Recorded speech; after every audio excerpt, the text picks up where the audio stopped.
I ara, incorporada recentment al nostre repertori, una peça del benvolgut i enyorat Ovidi Montllor.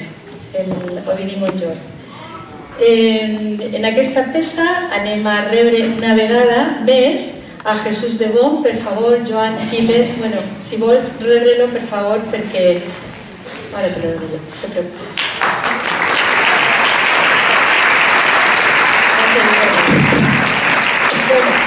Però és que a Jesús ja ho havíem vist, però ara anem a veure a la persona que es va acompanyar també ací, Ángeles Latorre, que rebrà al guitarrista que ens acompanyarà en esta peça, Juan Carlos Diago. Juan Carlos.